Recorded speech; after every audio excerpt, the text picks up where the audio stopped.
Good morning, everyone. Welcome to today's webinar event. My name is Josh. I'm going to be your presenter today. We're here to talk about accounting New Year prep for 2024. This is on page 1 of the Accounting New Year preparation document. I think this is probably the most important part of this that, folks kind of get really confused about. Important that you understand is when we go into accounting, it says right there, the very first sentence, it says, under the heading, in the accounting module for Church Windows, you can begin working in the new year at any time. At any time. Folks, I already have folks who've been working in 2024 since September, preparing their budget amounts, entering, changing their chart of accounts, deleting unwanted accounts, basically getting everything ready to go for the new year, and not finished with 2023, but opening 2024. That's, I guess, the way I encourage you to think about it is don't think of it as closing 23, we're opening 24, okay? It says there is no actual end of year procedure. I mean, there is a close year function, but that's not end of year. That's not this. Opening the new year in accounting, as it points out, is quick and easy, okay? But this document includes all kinds of things here. Yeah,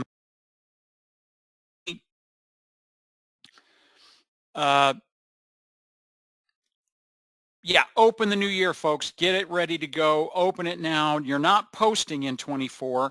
We're simply preparing for it by entering and editing the new year's budget amounts and changing the chart of accounts. Don't have to wait until you get to, midnight on, December 31st in order to go, oh, wow, I've got to open up in 2024. You can be prepared for that well in advance so that it's less stressful for you when you need to post. You can work between the two different accounting years as long as you need or want, okay? As second paragraph talks about accounting data for all years is kept active and available for you to be able to report on. And so just FYI, all of our accounting years here under special functions, manage years, view accounting year information. We notice here that we've got all of our prior accounting year information right here, okay? It's there and available for you to go back to and run. That italicized section at the bottom of the page 1 there talk about before opening your new accounting year, please make sure that all invoices have been paid and are actually marked as paid, okay? Where we see this, and this is because we come from years of experience doing this, is folks will open the year and go into, and what they'll do is they'll go into something like view outstanding bills, and there'll be bills sitting here, whether it's from this year or prior years, and you definitely want to deal with those there. We don't want to have bills necessarily sitting outstanding for long periods of time, whether they have a zero account balance. A zero account balance implies that they were paid. The bill would then need to be going and be marked as paid under browse transactions, to mark them as paid. Or if the vendor does have a balance, there's some forensic bookkeeping work that needs to be done to try to deal with that. But this is probably the most important part about this is definitely don't close a year, like in this case, don't hard close 2023 or any year that you have outstanding bills in until you clear this out. Okay, and it's probably could also be said same thing about view vendors with a balance, that if you've got any vendors in here that should not have a balance, you want to deal with that, clear that out before you close the year, okay?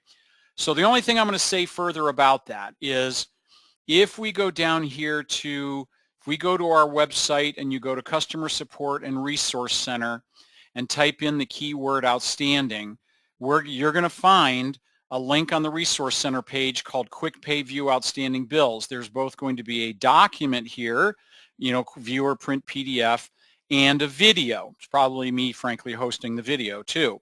But this will help you deal with those outstanding bills. Don't let this prevent you from opening the new year, okay? Just be aware that before you either close a prior year or before you're done with the prior year once and for all, that you check that outstanding bills list and or view vendors with a balance and make sure it is cleared out to your satisfaction. Definitely bills, outstanding bills would be an issue you want to deal with. Vendors with a balance, that might be a little less concerning if you have things like payroll taxes and things like that that are still yet to be paid in, say, January from the prior month. But outstanding bills can certainly become an issue if you don't deal with those sooner than later. Bottom of page 1, folks, talks about if you know you'll be adding new balance sheet accounts, assets, liabilities, and funds, we recommend that you add them in the old year. I think there's a validity to that, but I'm not sure necessarily it's something that you have to consider doing. You may always add new accounts in the new year, and if you need to go back into the prior year and add them, you certainly can do that if you wish, okay? But it does talk about if you add them, open the new year, and they have no activity, you can still go back into the prior year and delete those. But I think the software is flexible enough that if you don't add them until the new year, it can be dealt with later as well. But so there's I have kind of mixed thoughts or feelings on that, about that, okay? But by all means, set them up in the old year so then when you open the new year, you can bring them forward into the new accounting year, in this case 24. Page 2 talks about backing up your data. So, we hope everybody's doing that. Cloud, Church Windows web users may not be, the cloud server companies backing up your data, but, you may want to make a backup of your data too. But it's, of course, as simple as going into administration right here and backup and making a backup, putting it onto a flash drive, what have you, okay? Some format that gets it off the computer, okay? So I'm kind of moving along here, folks. We've got about 10 minutes left, and I've got a lot of material to still go through here. So to create the new year, that was step 1, was backing up the data. We hope you're backing up the data anyway, but just a friendly reminder. So now I'm ready to open up 24. So I come into accounting, go to special functions, manage years, and right here, the second option, set up new accounting year. And it says, are you sure? Ask me the question, are you sure you want to set up a new accounting year? I'm going to click yes. It then now opens up and gives me some options here, but it defaults to wanting to create the next accounting year for 2024, January through December. It also wants to copy my current year's chart of accounts from 23 into the new year and my budget amounts. Okay, we're going to do that. But just be aware that if your chart of accounts is in really bad shape and you don't think it's salvageable, you want to establish a line in time, you can ask the software to start over and create a brand new chart of accounts for 2024 if you wish, the next year. So, create empty chart of accounts, use account numbers, allows you to establish the account definition, but you are essentially starting entirely over from scratch for 2024. No chart of accounts exists until you enter that. But we're going to actually copy our chart of accounts since that's what most of you are going to do, likely. I always recommend copying the budget amounts. Here's why. Because if 70% of my budgets change on my account income and expenses and 30% don't, I've saved myself 30% work. So, but if you know all of your budget amounts are going to change for all accounts, by all means, don't copy the budget amounts, okay? But for the purposes of our webinar, we are. So we're going to click OK through this. We're ready to get this year open. We click OK. It now does its creating a new year. And we now notice here in the upper right of the image map in the center that it says January through December 2024. In that notes section there in the middle of page 2, folks, it is so important that you remember to update your beginning balances between the 2 years, with some regularity or at some point when you're done with the prior year. And that's as simple as going up to special functions, manage years, now that I'm in the new year. And right here, fourth one down, update beginning balances from prior accounting year ending balances. And it asks, are you sure you want to open the new or update the balances for 24 from 23? I'm going to click yes. All that's done now that they're updated successfully, folks, is it has essentially brought forward my balance sheet totals that I have as of October 19th. As I work between the 2 years, I'm going to update those 24 beginning balances as many times as I need or want. The software does not care. It is more problematic if you don't update them than if you do. Okay? It's a very common support problem that I deal with in January, February, and March every year. We do, where users have issues with bank reconciliations and reports and balance sheets are wrong. They haven't updated their beginning balances, so remember to update those. Closing a year. So if I go to special functions, manage years, we've got a close accounting year function. It's a hard close. Folks, the only thing I'm going to say about this is you literally choose the year that you want to close, and you simply click OK, and it says, are you sure? Because it's read the red lettering here. You cannot reopen a closed year. It is simply not possible. Okay? There's no requirement in the software to close any year. Most of our users don't hard close years, and if they don't do it anytime soon. If anything, I always get a handful of folks every year in January 15th call me and go, hey, I closed my prior year and I need to still work in it. Can I reopen it? And the answer is no. So don't close the year. Don't be in any hurry to close a year. All right? You can do it at any time. Middle of the year, end of the year, doesn't matter. Just be aware it's a hard close function. If you need to close a year, you can. Okay? Budget information here at the bottom of page 2. I can now go up, and now that I'm in 24, go up to budgets and budget, and I can manipulate the budget for the new year. Remember, I did copy forward the budget amounts from the prior year, and simply I can come in here now, and if I go, oh, loose offering, income, was up last year, so we're going to anticipate more loose offering. I'm just going to come in here and change that to $2,000 from $1,500. Tab down and notice it auto distributes it across quarterly and monthly.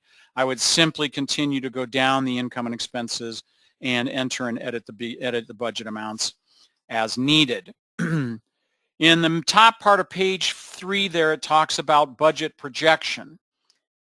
Church Windows Accounting can help you prepare a budget once you've been using the software for 1 year. So if now I'm in 24 and you notice up under budgets, I've got budget projection. I click on that. It tells me that I have exclusive access to accounting at that point. And then what it does now is it's loading my budget amounts here. And it takes a few seconds here, folks. Sorry, I thought it would be a little faster than that. There they are. So I can now do an across-the-board increase or decrease in my 2024 budget, income and expense budget totals based on a percentage, overall percent increase or decrease on last year's budget or actual.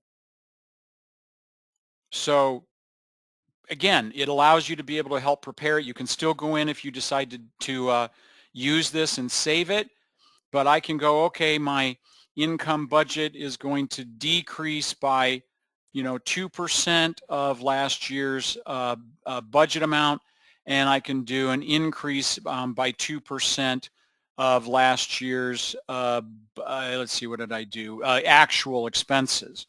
And I can do view projection here. And then if I like it, I can actually save it, okay? So you don't have to, but it just allows you to do that. If you have income and expense totals, if you've got income and expense balances posted, you would have to base it on the prior year's actuals, of course, right? Actual income and expenses. But then once you have budget entered, you could do this across the board based on either income or actuals or budget amounts, okay? But if I like these totals here, I can do save and close, and it'll auto-populate those budget amounts that I've entered for 2024, okay? And you can always go back and reset them back to a 0% or 100% of last year's budget amount to reset them back if you wish, okay? All right, folks, we're running out of time here. I've still got another page to go after this. I'm sorry, we're going to run just a little bit long today. I'm going to cancel out of the budget projection. When we want to work go back into 23, we're going to simply go up to special functions, manage years, and change to another existing accounting year. choose, in this case, 23. It defaulted to that. Click OK. I'm now back in 23, ready to continue working in the current year. Okay. Here we are now back at the bottom of page, the third page there, talking about how important it is to update the beginning balances. Okay. Again, folks, you can update beginning balances for the new year 1 time, 10 times, 100 times, 1,000 times. Church Windows doesn't care. Okay. It's worse if you don't update them. If you're unsure, just update the new year beginning balances. It isn't going to just suddenly manufacture balances and put them there. It'll just ensure that the December 31st balance sheet totals on 11/59 match January 1. Okay. If to check it, run your balance sheet for the end of the 1 year and run it for the next year to include beginning balances, to compare them side by side to see if they have the same balances. Okay.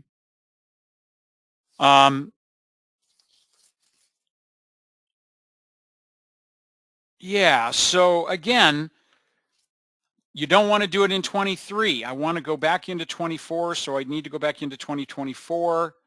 Now I would go up to special functions, manage years, and update my beginning balances to bring forward whatever my balance sheet totals were as of that day. Okay. Just folks, you can't update those beginning balances too many times, honestly. It's worse if you don't. It is the most common reason why a user or church will reconcile with their bank statements through December 31st and then suddenly not now reconcile for January of the next year. I go in, I look at their balance sheet totals. They haven't updated. Once we update them, they reconcile for the first month beautifully. Okay. Final page here. Changing the chart of accounts. All right. Keep in mind again, folks, income and expenses are going to zero out to start new year anyway. If I go in and look at any of my income and expense accounts here in 24, no balances whatsoever in those income and expenses. My balance sheet totals are what are brought forward, assets, liabilities, and funds. Okay. So changing the chart of accounts. Now that I'm in 24, I've got some options on that. I can go into my manage accounts. I can find an account, go to the tree view, right click over it in the tree view and choose edit. And I can edit the name or the number or the subtotal it resides in. Okay. That's one option. You can actually edit account names and account numbers right here at the chart of accounts. All right. So this is typically pretty simple if you've got a handful of accounts that you're wanting to edit. If you have a lot of account numbers that you want to change, then you're probably advised to go up to special functions and change account number structure. This is, and again, we get an exclusive access. This is where we can change account numbers for a large number or a lot of accounts at one time, saving it in the upper right when we're finished. Okay. Yeah, it doesn't change any of the information in prior years, folks. That final note at the bottom of page 4 there talks about if I change account numbers and names in 2024, it's not changing anything for them in 2023 or earlier, okay? It's a common misunderstanding is the accounts, every year's chart of accounts is separate from the others. So even though you're copying forward an exact duplicate, or we've copied forward an exact duplicate of our 23 chart of accounts, it's technically separate from the previous or any other years. It's what allows me to go in and delete and clean up accounts in 2023, say, or 2024 without affecting or removing those accounts in any other prior year, okay? And finally, folks, if in doubt, use that balance sheet report to look at those, make sure your total assets equals total liabilities and fund balance, one, that you're in balance, and again, to ensure that your December 31st ending balance totals matches your beginning balance column for your New Year's balance sheet as well. And if not, then you need to update those balances. Okay?